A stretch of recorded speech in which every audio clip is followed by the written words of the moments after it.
This Ambetter Health 400 DFS Picks edition of the NASCAR Gambling Podcast here on the Sports Gambling Podcast Network is brought to you by Underdog Fantasy. Sign up with our promo code RACESGPN to get a 50% deposit bonus of up to $1,000. We're also brought to you by Edge Boost. Earn up to $750 per month on your sports gambling transactions. Go to edgeboost.bet, promo code SGPN. We're also brought to you by Rhythm, the leader in data-driven picks and props. Get your 7-day free trial today by going to sportsgamblingpodcast.com/RITH. Driver, start your engine!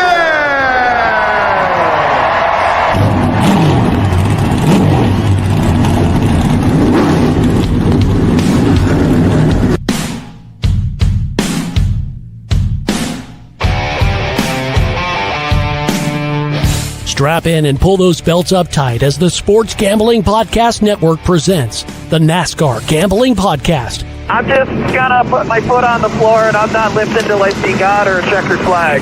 My man. With all the news and the best bets for your NASCAR weekend. We want to thank you tonight for these mighty machines that you brought before us. Thank you for the Dodges and the Toyotas.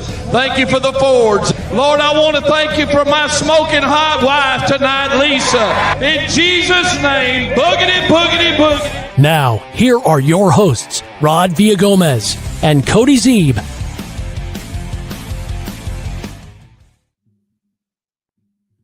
And welcome in to another episode of the NASCAR Gambling Podcast here on the Sports Gambling Podcast Network. He's Cody Zeeb. I'm Rod Villagomez. I've never met Lisa, Cody, but I got to imagine that she is a very understanding and loving woman. So, yeah, God, I always get fired up now when the new intro just sort of put a new injection of life into this. Intro, yeah. The old intro is great, of course. It's kicked off the first 550 episodes of this show, and we loved it, but it was nice to refresh. It got some pretty great clips in there, and yeah, my smoking hot wife, that's all-time NASCAR line. It really is, and it's fantastic, and it goes down into the pantheon of greatness that is NASCAR. All right, today, Cody, it is Thursday, which means it's time to speak of DFS issues and, of course, give our Underdog Fantasy picks for the Ambetter Health 400. I'm sorry, I'm leaving out the health part of this in the title. If you're listening and watching, you don't know later after the fact, because I'm going to change it. But, yeah, it's the Ambetter Health 400, the Cup Series race from the Atlanta Motor Speedway. Love it, love it, love it. We are back to super speedway racing. Again, Cody, this is that weird kickoff to the season, right? We start off with a couple of drafting races, and then we go straight into a different type of race. It's just crazy this year. Yeah, it is crazy because the way that, we've handicapped this week and last week, the way we talked about DFS and Underdog last week and this week, we sort of were joking before the show. Our Underdog picks are all going to go a certain way, but that's not the normal for the season. Next week is when we start getting into the meat and potatoes of the schedule, and you're going to have more quote-unquote predictable tracks, right? Nothing in NASCAR is super predictable, but it's a lot easier and there's less chaos than there is these first 2 weeks. So this is kind of just the ease you into it portion of things. So don't give up on it yet if you're new to it, because it does get a lot more fun starting next week with Circuit of the Americas on the schedule. But that being said, Rod, we can have plenty of fun at drafting tracks, as we usually do. We will definitely do that. Christopher Litzy checking in saying, listen to the podcast all last year for Daytona. First time watching. Welcome into the show then. Hey, big hit last year was Zane Smith, top 10. Amen. Zane Smith, top 10 is always a big hit. It was printing us money at the end of last season. So hopefully we can, find something like that this season for us, Rob. I'm sure we can. There'll be a driver to rise to the top. Maybe it's my favorite guy that I talked about last night in the Truck Series episode that we're going to get tons of hits off of my clip that if you go check it out. I didn't know that Frankie Muniz was going to be the viral clip from that episode, but there we are. Okay. That'll be fun to do. Whatever works, right? It worked out nicely. So there you go. It did. Speaking of working out nicely, if you're looking for free daily picks for college basketball, NBA, college baseball, NHL, and more, the SGPN app works out nicely for you. And of course, you can download it for free in the App Store or wherever you get your apps. Tons of great content on that app and tons of great podcasts on the SGPN network, up to and including this one. So make sure you go download the app. It's a handy dandy tool for you to start printing your own money. Well, not really printing your own money, because that's illegal, but you know what I mean. You get the point. do get the point. All right.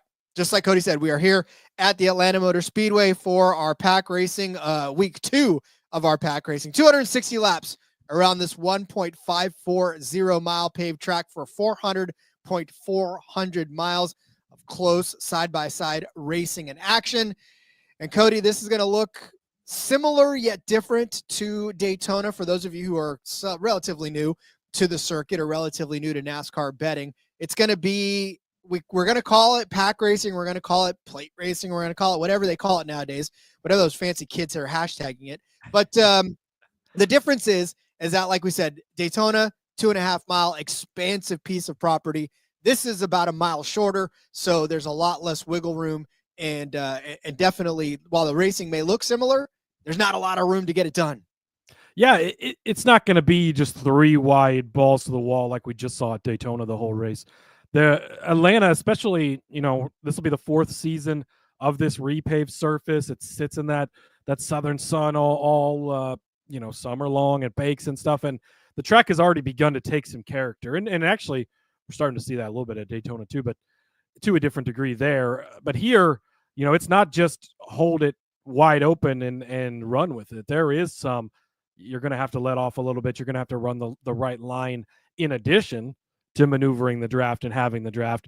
All that being said, there's still going to be the big one, maybe multiple big ones. There's going to be big wrecks. That's how it goes. So it is still, to maybe a little bit of a lesser degree, but still the chaos version of things that we get at Daytona as well. Yeah, so 8 cautions in the fall race of this on this track last season. So we know that 8 for 44 out of 260. That's a pretty big margin of laps there, and then 10 for 65 in this spring race last year. To put that in perspective, from 29th place down, only 1 car was running at the end of that race. So there was a lot of crashes and DVPs and cars that couldn't get back on the track. So yeah, a lot of carnage from all you got to race. do, Rod, look at Kyle Larson's finishing average at the track, and very quickly she's a drafter. She's a drafter. All right. But yeah, so as we always do on these episodes, we will give you our favorite DFS plays for the slate, and then we'll come back and we'll give you some underdog plays for the slate. Want to say hello first to King. Oh, quick on the trigger. King saying, heading to Atlanta in the morning. Let's go 54. Let's go 54. Be exciting to see that first Ty Gibbs win in person. Maybe, who knows? Keith checking in. Chris Buescher week. I know Rod's got some thoughts on Chris Buescher later in the show, so you have to stay tuned and let's see if that goes your way or not. We'll have to see what part of Chris Buescher we're talking about. So, all right, Cody. Well, then, as we've discussed already, we're going to be breaking down the DFS. In terms of strategy in this one, it's a super speedway strategy. There's not going to be a ton of guys that are leading a ton of laps in this one. So, poison. Yeah, we could get that. But so, look, it's this new surface has been weird. If you look back, because I was entertaining the lap leader prop this week that you talked about last week, because I thought it was set interestingly. And I was looking back, the first 3 races on this track in this configuration, we had massive lap leaders, like the over smashed easily. But the last 3, it's been different. It's been less.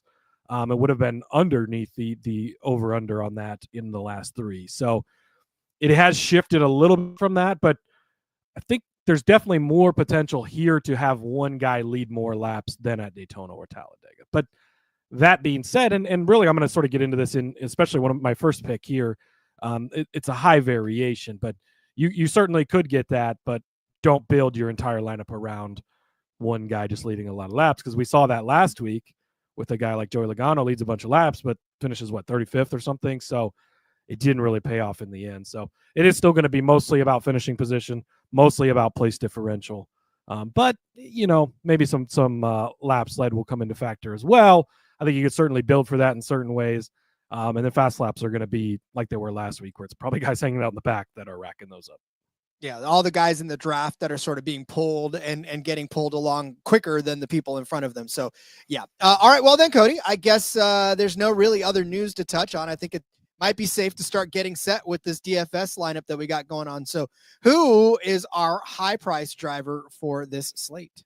Yeah, Rod, I am going to go with a guy that I don't go to very often, but I find interesting this week, and that is Mr. Joseph Logano. He's at $9,700. Joey, I'm going to say, is a very high variable play. So probably not going to want to play him in your cash games because it can go either way. And you're going to see that as we go through the stats here. So last season, spring race, 28th. Not ideal. Probably not going to do a ton for your lineup.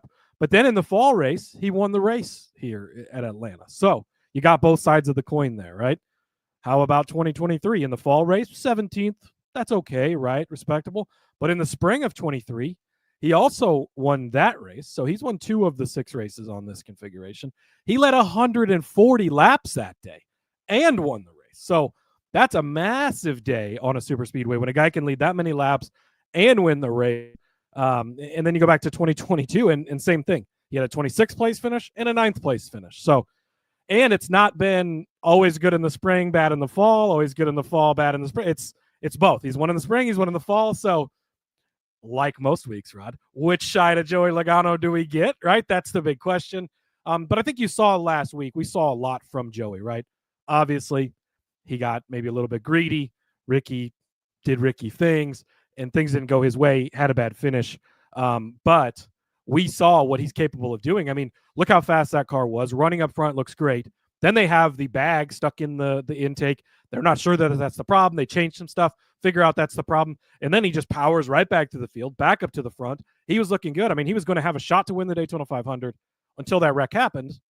And again, this is Atlanta, so that wreck might happen again. But I think that Joey definitely has to be in some of your not cash games, but your big money games where you're just trying to shoot your shot, because he can lead 140 laps and win the race, or he can finish 28th or 35th place for you. It really can be either side of the coin with Joey. So I'm going to start with Joey Logano as the high variable at 9,700 to start it off. I feel like if I was any other driver but Ricky Stenhouse, maybe Joey Logano doesn't get in that wreck, because maybe I don't know, the level of comfortability with some of the guys on the field and some of the guys on the grid. I know that Ricky Stenhouse, a lot of guys don't give him a lot of cushion. They don't give him a lot of respect the way they probably should. So, maybe if that's any other driver but Ricky Stenhouse, that wreck doesn't happen. I don't know. Maybe that's me thinking about better things. But yeah, I feel like Joey Logano could have had a better finish, obviously. But poor Ricky Stenhouse. Yeah, that'll happen, Rod. It will happen. King saying, using the strategy of lesser guys for super speedways in the one and done, Ty Dillon to Daytona, Haley for Atlanta. It's not a bad strategy. I mean, I'd probably use Ty Gibbs somewhere, or Ty Dillon, not Ty Gibbs. My mind's all up on Ty Gibbs, but Ty Dillon and Haley. Yeah, actually, that's a good idea. Yeah, that's what you want to do, is use, like, you don't want to. I saw a lot of people burn like Bubba Wallace last week. You can use him at 1.5 miles down the road, or find a good spot for him.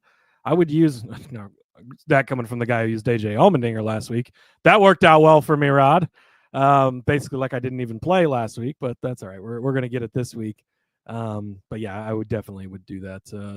It's got Corey LaJoie's in this race. He's not going to be in all of them, so might be a guy to consider there. I don't want to give away my pick, but I think I just did. I think you just did, but that's all right, because I'm going to give away my high price pick right now, and that's Austin Cindric at $9,000.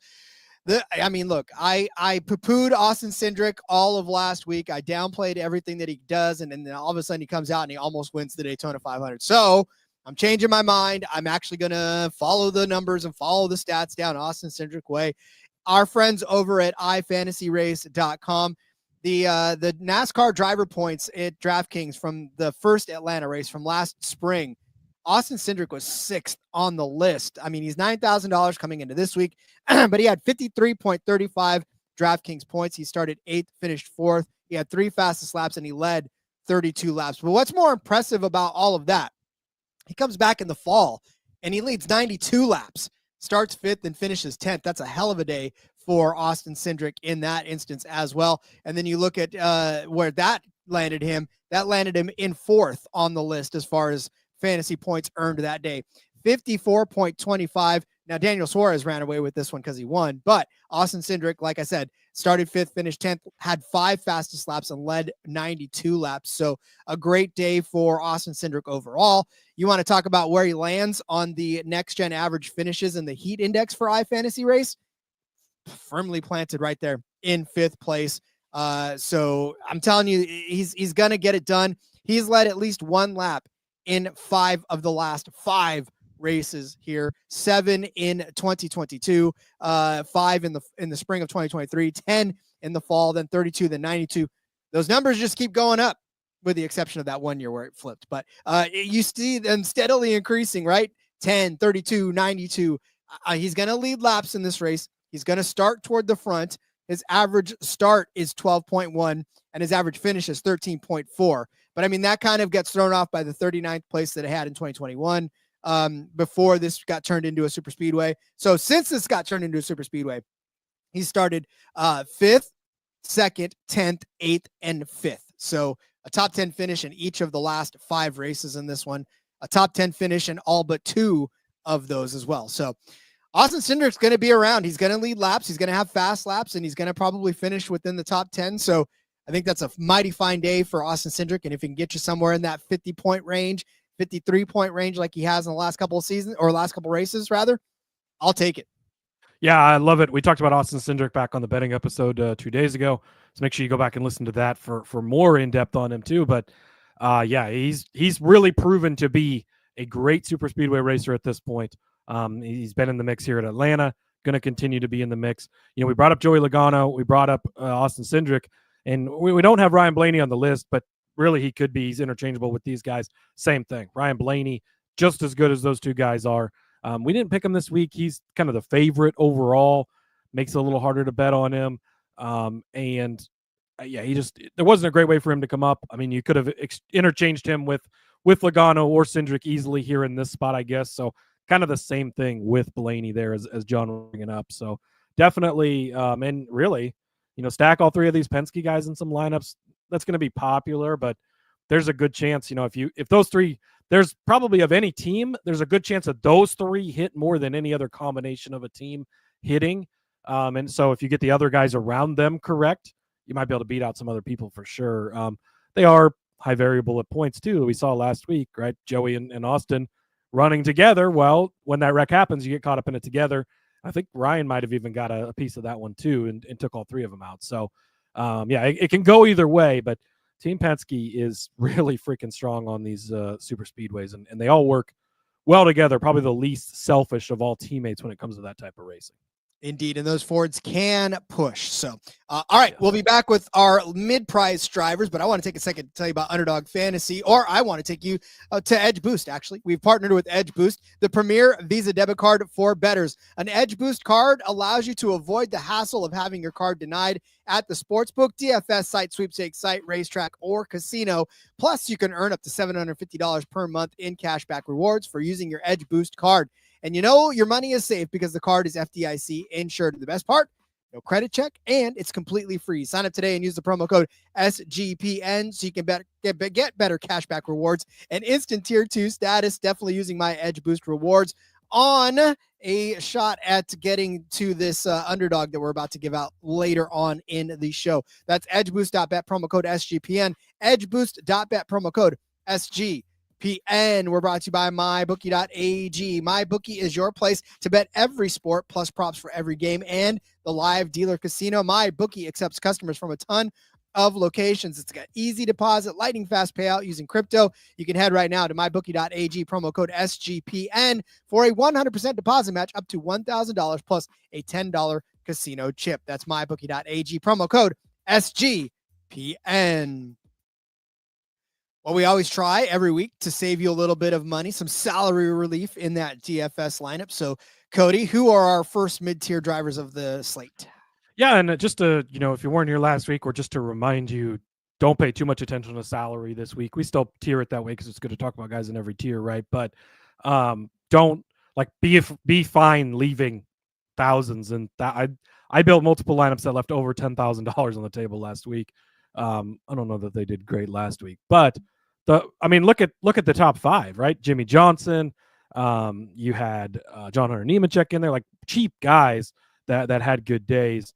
So definitely, you know, just kind of that reminder on the salary and being able to save stuff. But a guy that I think we're both pretty high on this week, Rod, Daniel Suarez, 8,100. We talked about him multiple times throughout the episode the betting episode 2 days ago. So again, make sure you go back and listen to that. But Daniel Suarez has been really, really good here. Now, the disclaimer on this is going to be he's going to be popular, right? Everybody's talking about Daniel Suarez. I'm sure television's going to be talking about it leading up to the race, how good he's been. They're probably going to have a whole piece with him, all this stuff. That leaves him probably rostered highly, and maybe certainly fading him in some lineups is going to be potentially the way to go if things don't go his way, because he could finish 29th here like he did back in 2023 in the spring, Rod. But the last 3 times we've been here, the fall of 2023, second place finish. Last spring, he won that dramatic 3-wide finish at the line, got it done there. And then in the fall, when they came back, second place to Joey Logano on that day. 5 out of the 6. That's what's crazy. 5 out of 6 races on this particular track, right? The new Atlanta, he had been inside of the top 6. 3 of the 6, he's been inside the top 2. That's why you cannot ignore him this week, because, again, while there is that super speedway part in it that can happen and things can go crazy, you're going to look up and you're going to see Daniel Suarez looking good again. He's going to be doing it again. He's going to be up front. And as long as he can avoid the chaos, which he's done 5 out of 6 times, that's pretty solid, right? Maybe it catches up with him. It did one time. It certainly could again. But he has just been really, really, really good at this track. And I would imagine, much like a Corey LaJoie and some of these other teams, they're looking at this like, this is our biggest chance. Is he only at Trackhouse this year because he won at Atlanta last year and made the playoffs? I think that's highly potential. What if he does it again this year, Rod? Like, maybe he doesn't win, but I think he's going to be in the mix. He's going to be up front. He's been really good here. Give me Daniel Suarez at 8,100.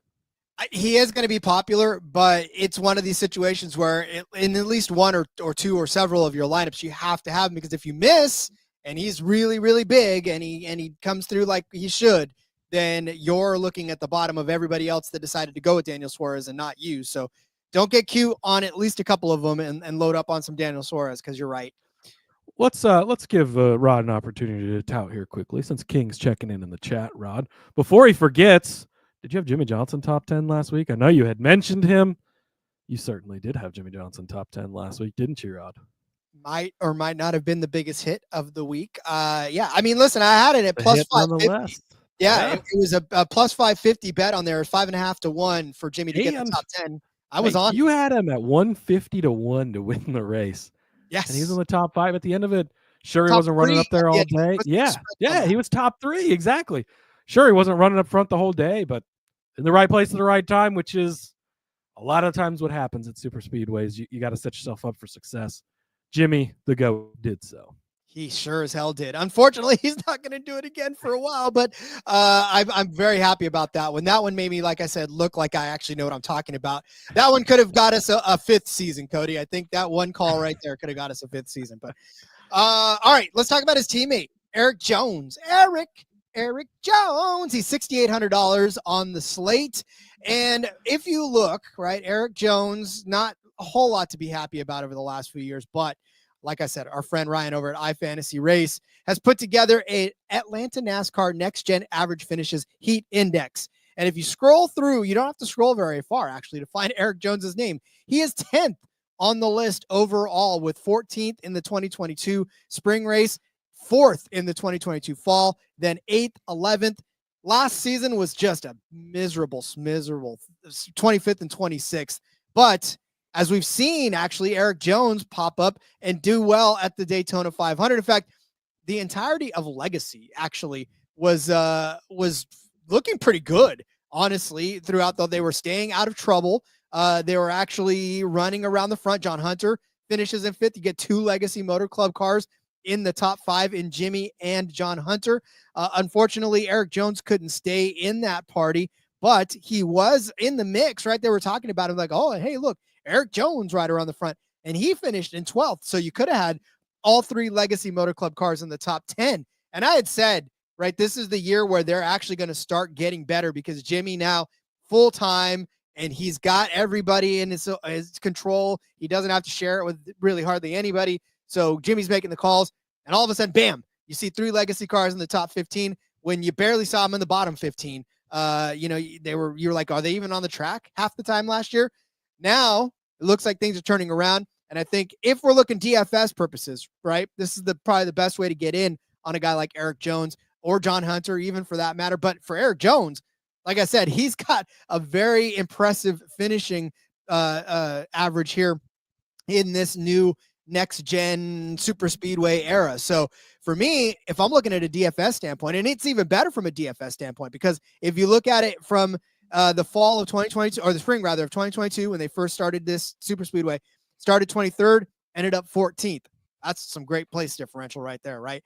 In the fall, started 25th, finished 4th. That's fantastic place differential. In the fall, or the spring rather, of 2023, 28th start, 8th place finish.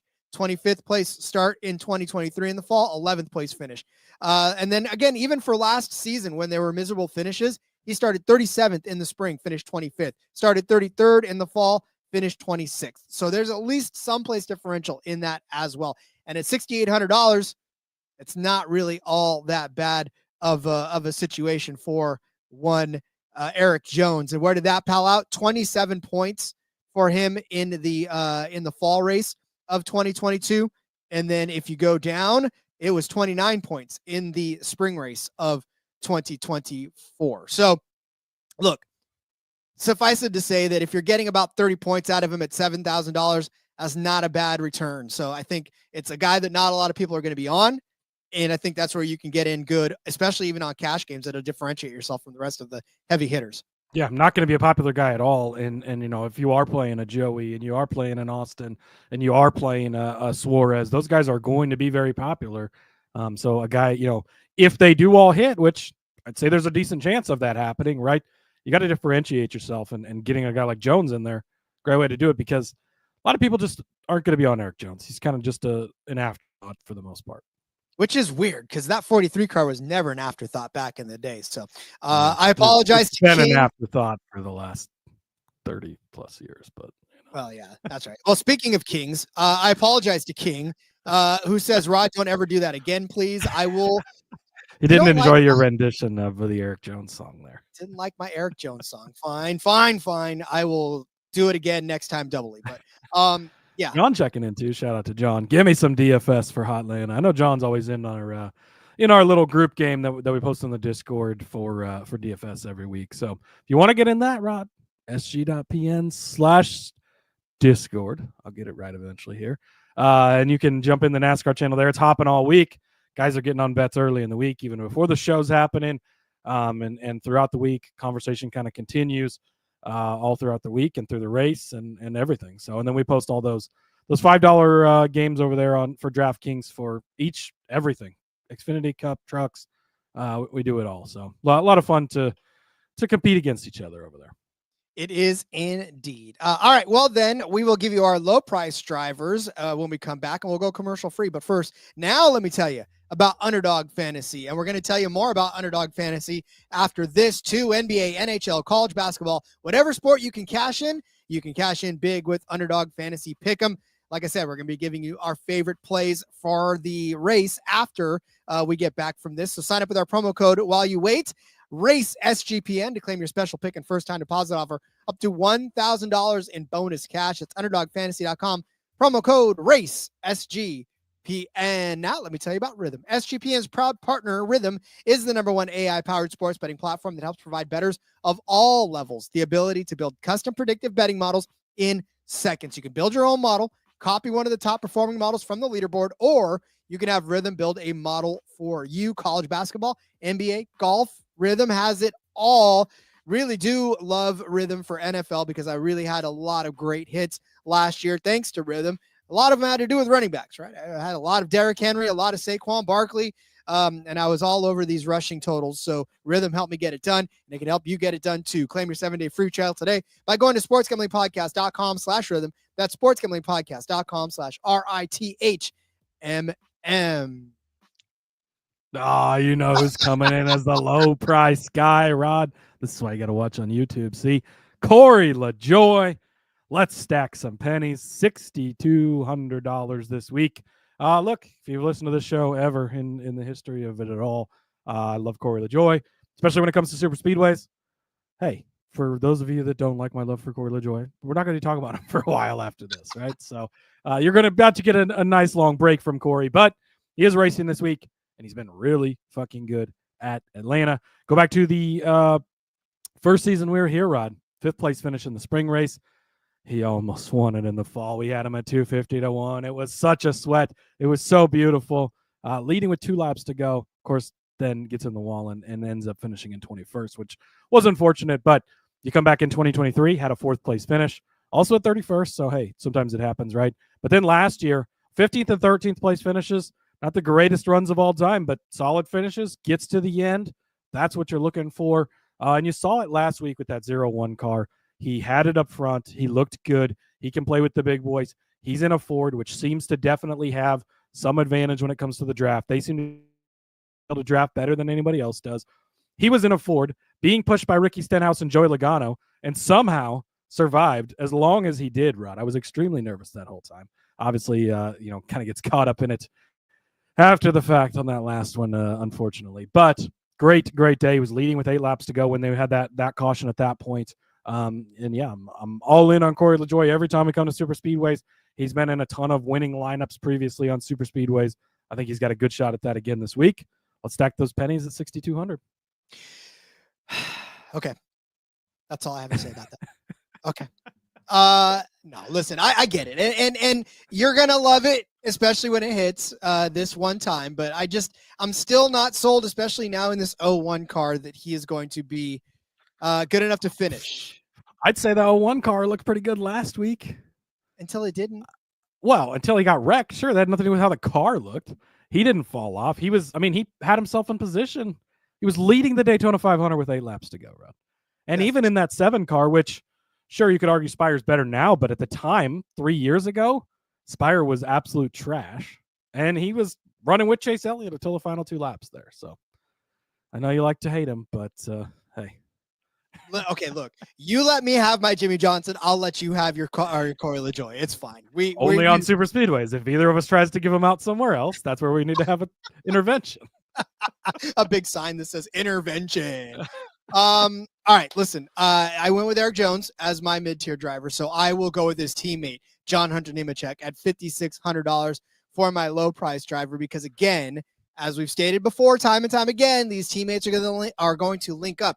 So if that's the case, and if we think Eric Jones is going to be a good running mate to have, then John Hunter Nemechek is going to be right there with him and being in the mix, getting some fast laps with Eric Jones, and maybe not leading any laps, but at the very least, hopefully finishing well like he did last week at Daytona. I'm telling you right now, the resurgence is real for the Legacy Motor Club, and I'm all about it. So, but if you look at the DraftKings point totals for the last spring race here, John Hunter Nemechek, actually a nice day at 34.45 points. Started 34th, finished 21st, so had the place differential there. 1 fast lap for John Hunter Nemechek in this, so not a bad day. He didn't have a great day in the fall, unfortunately. That didn't translate. Only 12 points.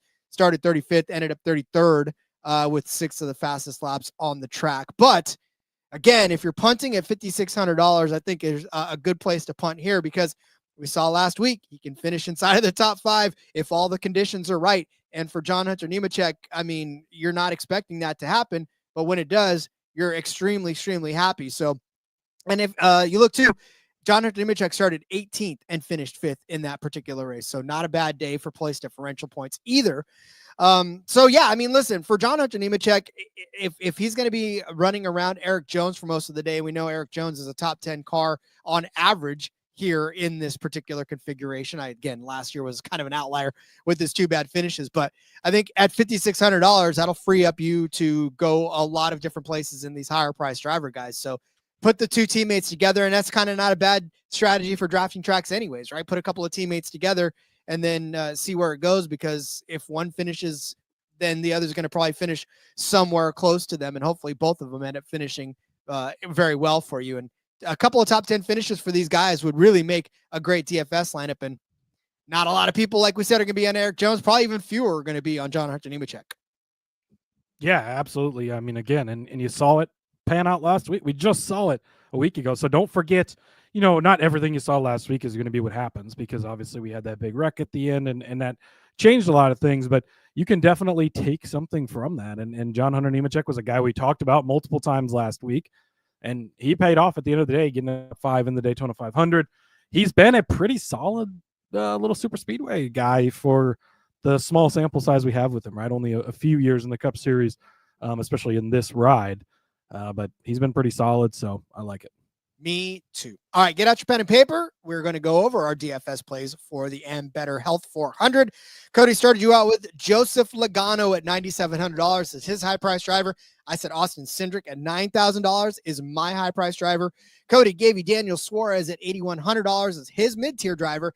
I said, okay, I won't do it. Eric Jones at $6,800 is my mid-tier driver. Cody gave you Corey LaJoie stacking pennies to the sky at $6,200 for his low price driver. And I said John Hunter Nemechek would be mine at $5,600. Cody, will these all fit in your lineup? Easily, they will fit in your lineup, and actually, it leaves like $5,600 left on the, or $4,600 left on the table. So, yeah, plenty of room using all these guys. Indeed. All right. Well, then, the second part of our show is always dedicated to Underdog Fantasy, where they have given us the better than or worse than on finishing positions for several drivers. And Cody, there's a lot of great picks out there that we can make. And I think both of us said just before the show started that we are 100% in agreement in this race. Yeah, it's there's a way to go on super speedways, and that's the way we're going, Rod. Yeah, I guess just we need to just record this part of it and hit play on the show every time we come into it, and then just update the top 5 stat every time, right? So Kyle Larson, I don't know if you're aware of this, not very good at super speedways, even less good at Atlanta, like really bad at Atlanta, Rod. So Underdog has got his finishing position projection set at 11.5. In comparison, you could have bet him earlier this week, and Caesars has taken these down, which is another reason to get in on some stuff early in the week. He was at 28.5 was his finishing position. Well, Underdog has him at 11.5. You could tell the big difference there, right? But we're 6 races we've had here, Rod. He's never, ever finished inside of the top 6. In fact, he's only finished inside of the top 29 one time. It's been really bad. March of 22, a 30th place finish for him then. 13th in July of 22, that was the one time where he survived. He actually got caught up in a wreck, but still made it to the end of the race and had a 13th place finish. But even that, not a good enough day to cover this in Underdog. Then in 23, he had a 31st and a 36th place finish. Last year, 32nd and 37th. 5 of the 6 are 30th place or worse for Kyle Larson. And last February he looked pretty good. He led 17 laps. He was mixing it up throughout the day. 4th in stage 1, 2nd in stage 2. It was one of those things where you're thinking, well, that guy's an idiot. He doesn't know what he's talking. And then bam, it hit every time. It's the same thing. 48 career starts in the Cup Series on super speedways. 2 times he's finished in the top 5. Those were at Talladega, which is the farthest away from this as far as drafting tracks go. Kyle Larson's just not good. Look, Owen's making fun of him. His son is his own son, Rod, making fun of him on national television, saying that he sucks at super speedways. Jeff Gordon, the legendary Jeff Gordon, who is also now his boss and loves the guy, spends time, like he was at the Chili Bowl, he's doing all these things, was talking about how he's in his head about it and how he just can't. And you saw it last week at Daytona. It played out once again, got caught up in the wreck, couldn't finish the race. And now you go back to back to start the season. What's going to make it change this week? This is the best play on the board, hands down. Kyle Larson, worse than 11.5. Yeah, I love that they gave it to us this high of a projection too, because I am all over the worst end of this one. In fact, new merch idea. So we have hashtag Fade Kyle Larson, and we have pictures of Daytona, Talladega, Atlanta, right? Like the three super speedway tracks right there, and there's hashtag Fade Kyle. You might be onto something there, Rod. Let's get Jake on that one right now. I think we would, and then with the NASCAR Gambling Podcast logo somewhere in that as well, right in the middle of it. I like that. Okay, write that down. We're gonna do that. That's gonna be our new merch idea. All right. Well, then I am going to also take a worse than Cody. I did not wake up expecting to choose violence this morning, but here we are, and I'm gonna violence chose us, Rod. Yeah, violence chose us in a big way. I think it's just because Underdog gave us the great juicy projections that they did. I'm going to take Bubba Wallace, worse than 13.5 for his finishing projection. Bubba Wallace has only finished twice higher than this projection in his 11 career starts on this track. That's 11 career starts in both configurations. However, since the dawn of the super speedway here. That's really the only time that he's done it once. Or twice rather. 13th in the 2022 race in the spring, and then he goes on to a 14th, 27th, 25th. He did have a 5th in the spring of last year, so that was a great finish, but 29th before. His average finish 18.8 on this track. It's just he's not getting it done in Atlanta. He can't get it done in the super speedway configuration. Couldn't get it done in the 43 car in the regular configuration where he had finishes of 32nd, 27th, 21st, 16th in the and 14th in the last couple of races in that configuration. So yeah, not really good for Bubba Wallace on this track at all. 20.3 is his average finish altogether. And then Bubba Wallace, we were pretty high on him last week for the Daytona 500 in some cases. Unfortunately, crashed out after 197 laps. Could not get it done. I don't know what it is. And Atlanta's not going to make it any better for him. He's going to be fine. Tyler Reddick, we talked about him last week too, just not necessarily being all that great at Daytona until poof, he was. But I don't think he's going to be good this week in Atlanta because he's historically not good in Atlanta either. Something about these super speedways is just not good for him in the start of the season. So I think Bubba Wallace, another day where he'll be in the top 20, but I don't think he'll be in the top 13. So give me Bubba Wallace worse than 13.5. Yeah, Bubba Wallace really a good drafting track guy. I mean, Daytona he's been pretty good, and Talladega he's been good, but comes to Atlanta, he's not figured this one in particular out. What the reasoning is for that? Again, it is different than those other two, while having the same characteristics and having the certain thing that happens there as far as wrecks and stuff go. But yeah, I love Bubba at the other two, but I just can't get on board with him here. And so I have to agree with you. I think that it is going to be worse than for him this week. Somebody else I'm on the worse than, Rod. His fans already hate me anyway, so we might as well pile on at this point. Give me Chase Briscoe, worse than 13.5. And it's not because I hate Chase Briscoe or Chase Brisk. No, as JDK reminded me of yesterday, Rod. Remember when that was a thing? Was that last year, 2 years ago? We made a lot of money fading Chase Briscoe, which could be how we're going this year. Again, he's at minus 87 points, below zero in the standings after one race at this point. But Chase Briscoe is 0 for 6 on this configuration, finishing better than 13.5. So that's really the entire argument in and of itself, is he's not done it yet. Why is that going to change?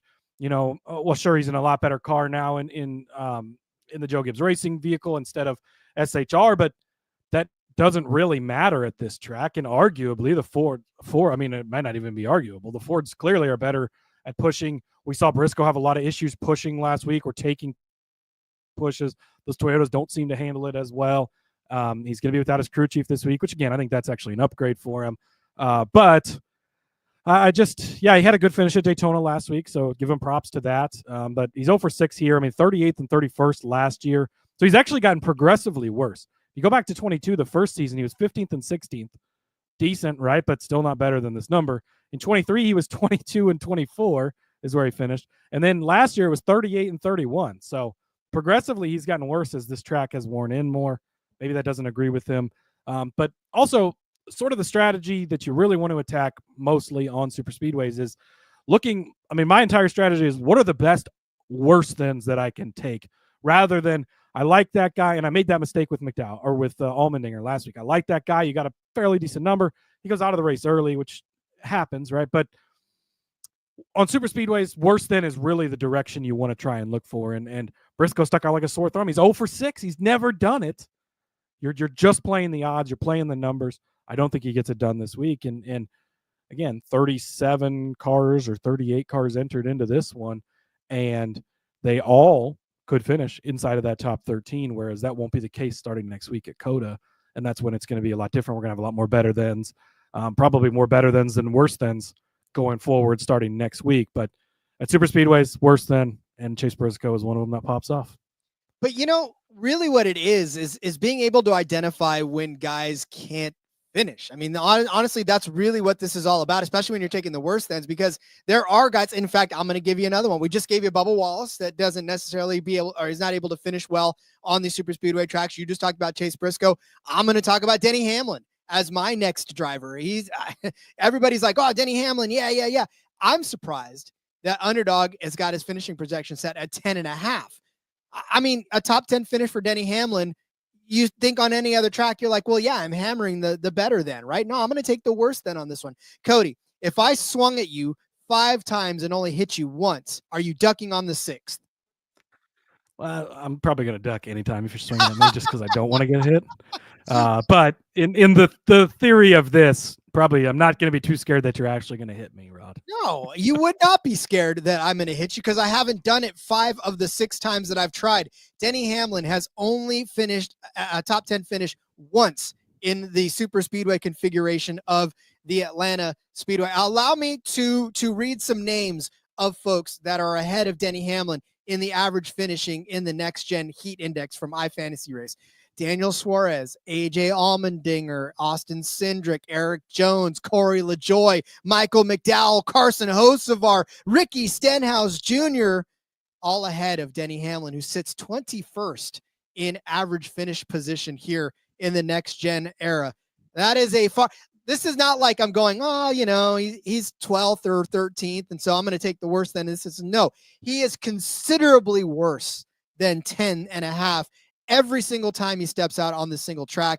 Like, he hasn't even come close to a top 20 in all but just those one, right? 29th in the first race in the spring, 25th, a 6th place finish, which is his lone top 10 finish in that one in the spring of 2023. And then 14th, 23rd, 24th. It's just not good on this track for whatever reason. So again, when you're identifying patterns, when you're identifying guys that are not good at this track, can Denny Hamlin come out and have a good race? He proved he could have one, but I'm not sure how often that is. I mean, the outlier rather than the norm, right? When you're averaging these things out, 20.2 is an average that leads me to believe that more often than not, he is not going to finish inside of the top 15, let alone the top 10. So for this projection to be as high as it is, that's an easy worse than in this instance, because we've also seen how quickly you can get caught up in nonsense and not even finish well in the Daytona 500 because of stupid nonsense. So yeah, give me Denny Hamlin worse than 10.5. Yeah, again, it's hard to argue it. He's been one of the better super speedway drivers of this generation, but the way the racing has changed in this next gen car, he's not been good at it, and very vocal this week about how much he hates it and how much he thinks it's luck based. Luck's clearly not been on his side, so maybe that's not going to change now, right? So, well, and so we talk about also him being able to feel the energy of the race, and that translates kind of well on Daytona and Talladega, and being able to pull himself out and then charge back up to the front when he needs to. But lately, it doesn't feel like he's been able to do that type of racing, especially on Atlanta. So, yeah, I'm all about, and I don't think he likes it, to be honest with you. I think this is the two.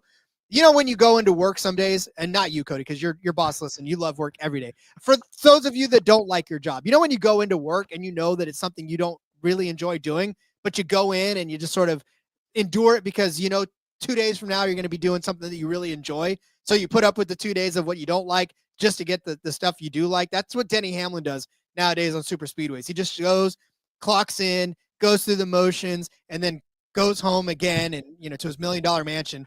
And then goes back to do fun stuff later on. And in the process, finishes worse than 10.5. So you got to love that. All right, Rod, one more guy to face this week. It is Ryan Preece. 16.5 is where his number is. Also going to take the worst one on this. Now, he's only got 4 starts on this track in this configuration. He was not in the Cup Series in 2022. That's when he was back, racing in the trucks and Xfinity on the limited schedule before he came back to the Cup Series. But in those 4 starts, only one time has he finished better than and that was actually in the spring race last year. But in 23, 24th and 28th place finishes. Last year, he did have that 16th in the spring. He was 18th in the fall, so consistent, I guess, around that area, but still not better than you saw last week. Another violent wreck. He flips. This one hurt worse than the last one. The way that car hit back on the ground, then hit the wall, he is not going to be feeling great.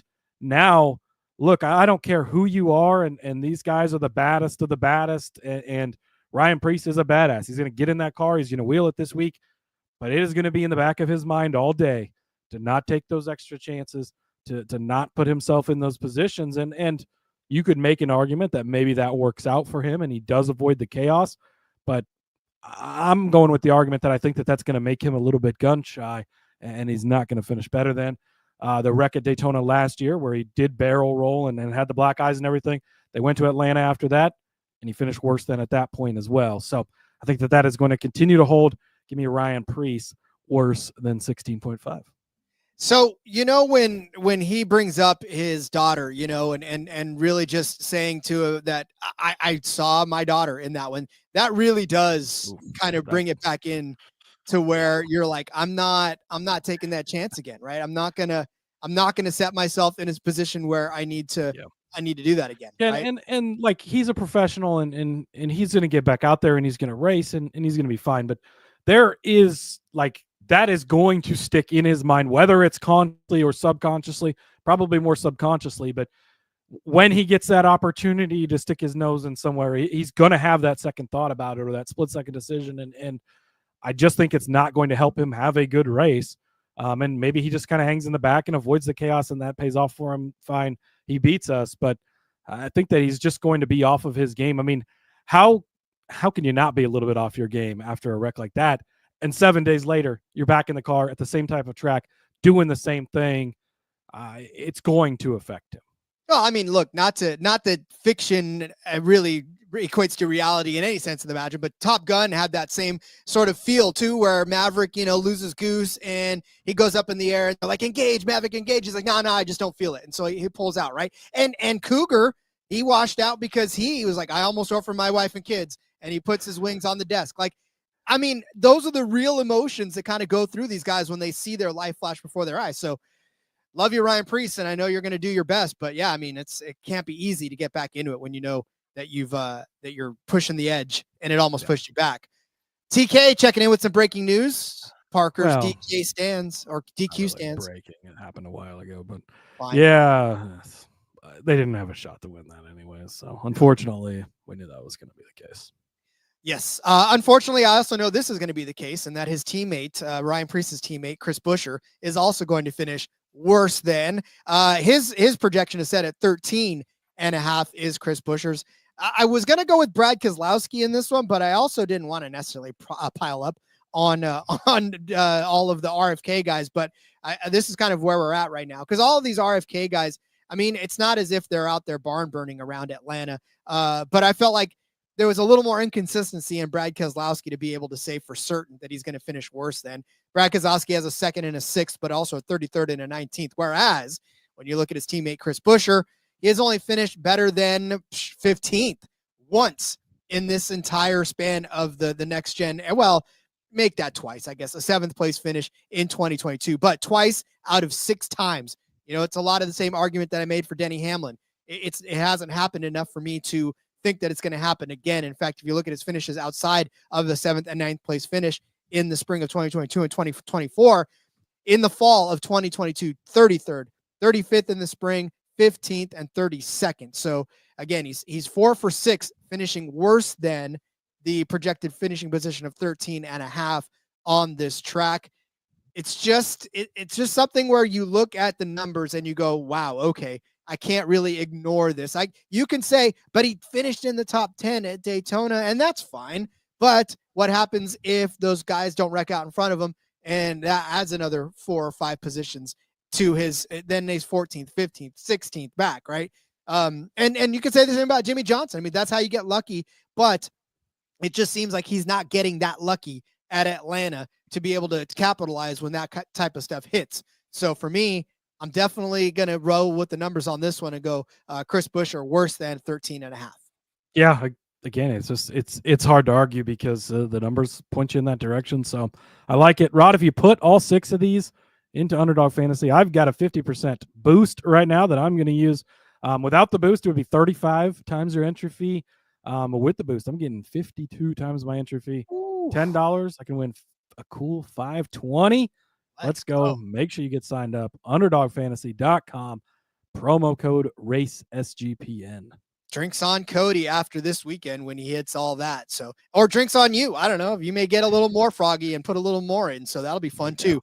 But that's a great way to do it, right? I mean, listen, it's so much fun because it's so simple and everybody pretty much can do it because Underdog is all over the place. And if you sign up with our promo code RACESGPN, if you haven't already, then you're going to get even a little more in your stocking, even though it's massive bonuses. And a lot of non-legal betting states. This is a fantasy game. It's not a betting thing. And so it's legal in a lot of non-legal states. And so that's really nice. Good way to get in on the action. And, we talked about DraftKings earlier and, this guy's going to be popular to play. Doesn't matter in Underdog. You're only going against yourself. So whatever you pick, if it hits, it hits. If it doesn't, it doesn't. But you don't have to worry about what everybody else is picking and how your lineup compares to somebody else. It's just a test against yourself, Rod. That's my favorite part of this whole thing, especially like prop betting and Underdog fantasy and all that stuff. It's just, I don't have to worry about what 5,000 other people are doing in a contest. Like, it's just me against me against my own brain. Yeah, which is the real battle all the time anyways, right? You're damn right it is. All right, get your pen and paper out. We're going to go over our Underdog fantasy picks for the Ambetter Health 400. Cody started you off with Kyle Larson, worse than 11.5. I said that Bubba Wallace would finish worse than 13.5. Cody gave you Chase Briscoe. You guessed it. Worse than 13.5. I said Denny Hamlin would also finish worse than 10.5. Cody said that Ryan Preece was, you guessed it, worse than 16.5. And I said that Chris Buescher was worse than 13.5 for this race. Cody, that'll wrap up the week for us, and it'll wrap up all the fun from Atlanta. That's right. We're headed to Atlanta this weekend, Rod. I think pretty much everything starts on Saturday, so we don't get Friday trucks, which we should have. Trucks should always be on Friday, but it's all right. We'll take the doubleheader on Saturday. Going to be a ton of fun. Make sure you catch us over in the Discord, sportsgamblingpodcast.com/Discord. You can join over there. We'll continue the conversation. We hang out in there plenty, and there's a lot of good people over there having a whole good conversation. You can get other thoughts and opinions besides just ours, which is always great. And all right, Rod. Well, good luck to everybody this weekend. I'll see you guys over on the X at Husker_Zeeb, where you can find all of my work. And good luck at Atlanta. Good luck in Atlanta indeed. Follow me on Twitter at RJ Villagomez. Link in the bio, everything I've got going on, whether it's here, whether it is in between media. Go check out Seth and Elliott. They're going on tonight if you're listening on Thursday, or already if you're listening on Friday, and the in between media YouTube channel, holding down Atlanta for you on the back road. And then, of course, I got some stuff coming out next week for my other super spicy site. But I'm taking the week off to catch my breath and retool and reload for what should be an exciting month of March coming up as well. All right. Love you all. We will see you next week with our Cup Series pick episode from the Circuit of the Americas. And we'll have some fun there. All right, everybody. Love you. We'll see you next week. And until then, let's go racing and let it ride.